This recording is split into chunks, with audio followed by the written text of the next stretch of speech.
భారీగా పగుళ్లు ఏర్పడడం వంటి ఘటనలు నిర్మాణ ప్రమాణాలపై ప్రజలు అనుమానాలు రేకెత్తిస్తున్నాయి. దీనిపై ప్రభుత్వం కూడా ఎలాంటి చర్యలు చేపడుతుందనే దానిపై ఇవాళ మెగా డిబేట్. ఇదే అంశంతో మనతో పాటు డిస్కస్ చేయడానికి సిద్ధంగా ఉన్నారు రాజకీయ విశ్లేషకులు బండారు రామ్మోహన్ రావు గారు, అదేవిధంగా టీడీపీ అధికార ప్రతినిధి బాల గురుస్వామి గారు మనతో పాటు సిద్ధంగా ఉన్నారు. ముందుగా మనం గురుస్వామి దగ్గరికి వెళ్దాం. గురుస్వామి గారు నమస్తే అండి.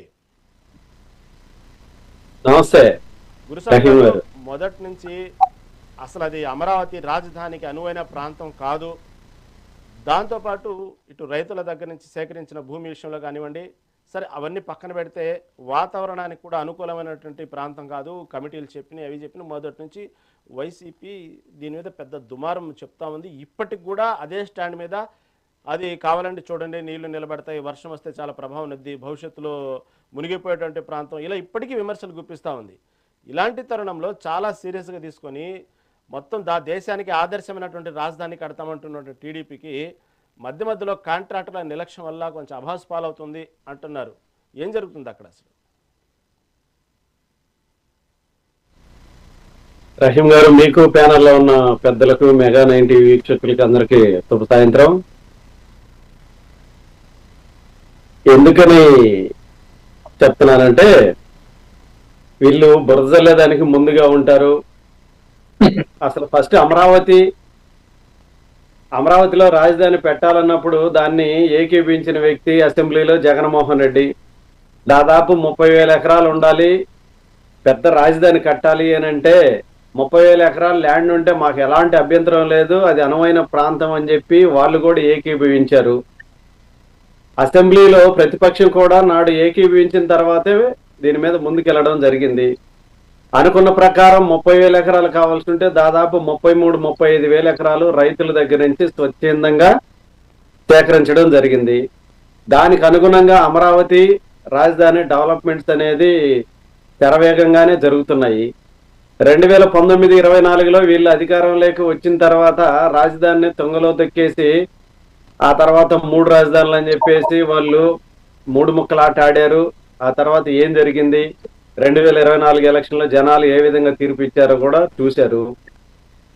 వీళ్ళు అధికారంలో ఉన్నప్పుడు పైనుంచి వచ్చిన కృష్ణానదికి వచ్చిన వాటర్ను కూడా కిందికి వదలకుండా చంద్రబాబు నాయుడు గారు ఉండవల్లో ఉన్నారు. చంద్రబాబు నాయుడు గారి ఇల్లు ముంచెయ్యాలి, ఆ విధంగా జరిగితే జనాలందరూ కూడా వీళ్ళు చెప్పే బూటక అబద్ధాలు నమ్ముతారని చెప్పి ఆలోచన చేసి ఆ వాటర్ను కూడా వాళ్ళు స్టోర్ చేసి ఒక్కసారిగా కిందికి రావడం వల్ల ఆ రోజు కృష్ణలంకలో ఏం జరిగింది, కింద ఎంత మునిగిపోయింది, ఎంత నష్టం జరిగింది, ఎంత ఇబ్బంది పడ్డారనేది కూడా మనం అందరం చూసాము.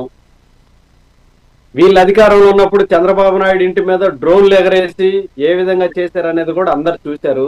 అంటే వీళ్ళకి ఫస్ట్ నుంచి కూడా అమరావతి అనేది వీళ్ళకి రాజధానిగా పెట్టడం ఇష్టం లేదు. ఆ రోజు ఎందుకనంటే ల్యాండ్ అక్విజిషన్ వీళ్ళ వల్ల కాదు, వీళ్ళకి సాధ్యం కాదు, రైతుల దగ్గర నుంచి ఇంత ల్యాండ్ తీసుకోవాలని అంటే ఎంత డబ్బులు కావాలి, ఇది సాధ్యపడదని చెప్పేసి ఆ రోజు వీళ్ళు ఏదో పాపం సరదాగా చెప్పేసి చేతులు దులిపేసుకుందామని చెప్పి అనుకున్నారు. కానీ వాళ్ళు అనుకున్నట్టు జరగలేదు. అమరావతి శరవేగంగా 2014-19లో చాలా పనులు జరిగినాయి. వీళ్ళు దాన్ని ఇది కరెక్ట్ కాదు అని చెప్పి నిరూపించేదానికి 1000 ప్రయాసాలకు వచ్చి ఎన్ని రకాల ఇబ్బందులు పడో పాపం వీళ్ళు ఎన్ని చేశారనేది కూడా మనం అందరం చూసాము. కాకపోతే ఇప్పుడు ఎందుకంటే ఇన్ని పనులు జరుగుతున్నప్పుడు ఎక్కడైనా చిన్న కాంట్రాక్టర్ చేసిన నిర్వాహకం వల్ల పొరపాటు జరుగుండొచ్చు. దాన్ని సరిదిద్దే క్రమంలో చంద్రబాబు నాయుడు గారు కూడా దాని మీద సీరియస్గా మాట్లాడటం జరిగింది. ఇన్ టైం లోపల మీరు కానీ సక్రమంగా చేయకపోతే దానికి తగిన యాక్షన్ తీసుకుంటాము, తగిన మూల్యం మీరు చెల్లించాల్సిన పరిస్థితి ఉంటుందని చెప్పేసి చంద్రబాబు నాయుడు గారు కూడా మాట్లాడటం జరిగింది. అమరావతి రాజధాని అన్నిటికీ అనువైన ప్రాంతం, అన్ని రకాలుగా బాగుంటుంది, రాష్ట్రం కూడా అన్ని జిల్లాలకి మధ్యలో ఉండే విధంగా, రాష్ట్రం మొత్తానికి నడిబొడ్డున ఉండే విధంగా అమరావతి కూడా ఉంది. దాన్ని ఖచ్చితంగా కూడా కంప్లీట్ చేస్తాము. ఇప్పటికే ఎమ్మెల్యే క్వార్టర్స్ ఇవన్నీ కంప్లీట్ చేస్తున్నాము.